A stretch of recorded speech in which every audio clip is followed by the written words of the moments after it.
लोकसभा चुनाव के लिए हरियाणा में आज से नामांकन की प्रक्रिया शुरू हो गई है। नामांकन की प्रक्रिया शुरू होने के बाद किस तरीके से बीजेपी का चुनाव प्रचार तेजी पकड़ेगा, क्या बीजेपी की रणनीति रहने वाली है, क्या माहौल प्रदेश में है, बात करने के लिए हरियाणा के वित्त मंत्री जेपी दलाल साहब हमारे साथ मौजूद है। सर, आज से जो नामांकन की प्रक्रिया वो शुरू हो रही है, हालांकि अभी भी काफ़ी समय है आप लोगों के पास, क्योंकि हरियाणा में चुनाव बिल्कुल आखिरी के चरणों में है।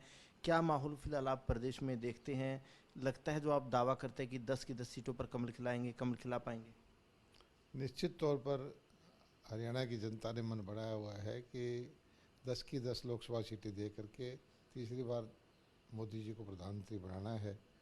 और हमारे पार्टी के जो कार्यकर्ता हैं, पन्ना प्रमुख जो हैं, बूथ के नेता जो हैं, गली गली में घूम रहे हैं, आम मतदाता से संपर्क कर रहे हैं। और एक तरफ जो है हमारी जो पक्षी पार्टी है कांग्रेस हरियाणा के अंदर, वो अभी तक पूरे कैंडिडेट भी नहीं दे पाए हैं।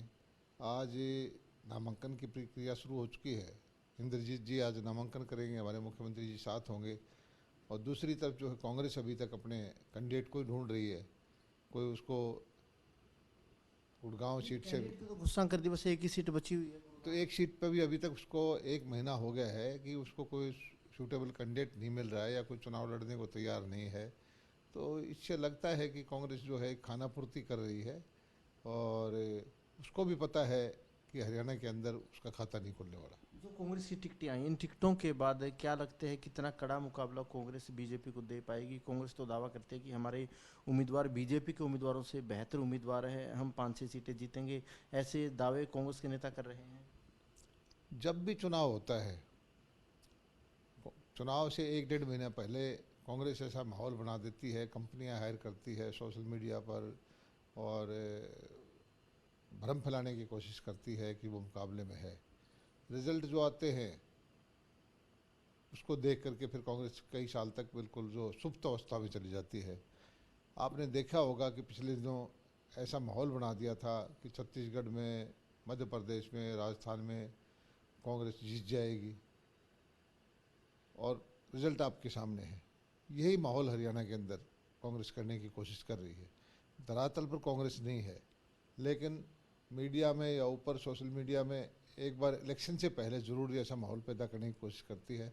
लेकिन मैं समझता हूँ कि आम मतदाता का फैसला ये है कि नरेंद्र मोदी जी को तीसरी बार प्रधानमंत्री बनाना है। आपके इलाके की बात करें, चौधरी बंसीलाल की पोती श्रुति चौधरी की टिकट काटने का कांग्रेस को कितना नुकसान होगा? चौधरी वीरेंद्र सिंह के बेटे ब्रिजेंद्र सिंह जो पूर्व सांसद थे, छोटू राम के राजनीतिक वारिस है, ये टिकटें नहीं दी कांग्रेस ने, इनका कांग्रेस को कोई खामियाजा उठाना पड़ेगा? मैं तो बार बार पहले ही कहता हूँ कि कांग्रेस को हराने के लिए कांग्रेस ही काफ़ी है। क्योंकि कांग्रेस टुकड़े टुकड़ों में कोई पार्टी नहीं है, अलग अलग घर हैं, और वो अपने वर्चस्व की लड़ाई लड़ते रहते हैं। जिसको टिकट मिल जाती है उसके कुछ रिश्तेदार, यारे प्यारे कार्यकर्ता काम करते हैं, बाकी लोग उसको हराने में लग जाते हैं। अब जो जो टिकटों का उसने कांग्रेस ने अनाउंस किया, आपने देखा होगा कि भिवानी में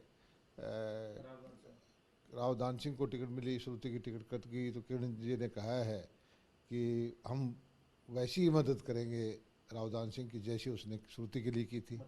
मतलब श्रुति ने महेंद्रगढ़ में श्रुति की हार 55-60 हज़ार वोटों से हुई थी। तो अब देखते हैं कि तुसाम में वो कितनी ज़्यादा वोट से कांग्रेस को हरा पाती है। इसी तरह से एक तरफ जो आपने देखा होगा कि वहाँ अपने सारे लोगों को, संपर्क वालों को वीरेंद्र सिंह ने इकट्ठा किया है। आज मेरे ख्याल में कर्ण दलाल भी पंचायत कर रहे हैं। और सारा ये हाल, मैंने कहा कि कांग्रेस कोई पार्टी नहीं है, अलग अलग धड़ों में बटे गुट हैं। एक गुट को अगर कहीं आगे बढ़ाती है पार्टी, तो दूसरा गुट उसकी टांग खींचता रहता है। कांग्रेस के ये तमाम धड़े बीजेपी को टक्कर दे पाएंगे? नहीं, बीजेपी के साथ आम जनता का वो है, आशीर्वाद है। आम जनता ने फैसला कर रखा है कि जो आज भारत का दुनिया के अंदर रुतबा बढ़ा है, जो भारत ने गरीबों के लिए काम किए हैं, जो इंफ्रास्ट्रक्चर के काम चल रहे हैं, जो सेना मजबूत हुई है, तो मोदी जी को तीसरी बार फिर से प्रधानमंत्री देखना चाहते हैं लोग। बीजेपी की बात करें, बीजेपी प्रदेश भर में विजय संकल्प रैलियां कर रही है। 10 तारीख तक 90 की 90 सीटों पर हो जाएगी। 45 के करीब रैलियां हो चुकी है। आप भी कई रैलियां कर रहे हैं, कैसा माहौल लग रहा है? बहुत अच्छा माहौल है। और कल भी हम जसिया गांव में रैली करके आए हैं। हमारे विपक्षी नेता हुड्डा साहब के क्षेत्र में, और कल हमारी रैली मुख्य मनोहर लाल जी की दादरी में है, फिर हमारी रैली कैरू में है, परसों हमारी जो धन्ना भगत की जयंती हम जींद जिले में मना रहे हैं। तो हम हर रोज़ रैली करके 90 के 90 क्षेत्र में कर रहे हैं।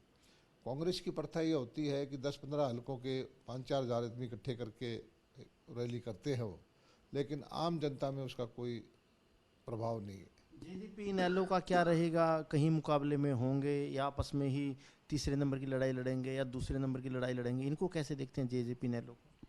देखिए, सभी पार्टियां हैं, देखने वाली तो काम जनता का है, लेकिन मुझे जो लगता है मैं आपको वही बताता हूं कि जो नीतियां बना करके हरियाणा सरकार ने काम किया, जिस तरह से नौकरी का, जिस तरह से बदली वाला काम ठीक किया, जिस तरह से किसानों के खाते में सीधा पैसा देना शुरू किया, एमएसपी पर 14 फसलें खरीदी, पानी की बिजली की व्यवस्था का ध्यान रखा, किसान हित में फैसले किए, और जो योजना बना करके गरीबों को लाभ देने का काम किया, तो मैं समझता हूँ कि आम जनता का जो ध्यान है वो, आम जनता का आशीर्वाद जो है भारतीय जनता पार्टी की तरफ है।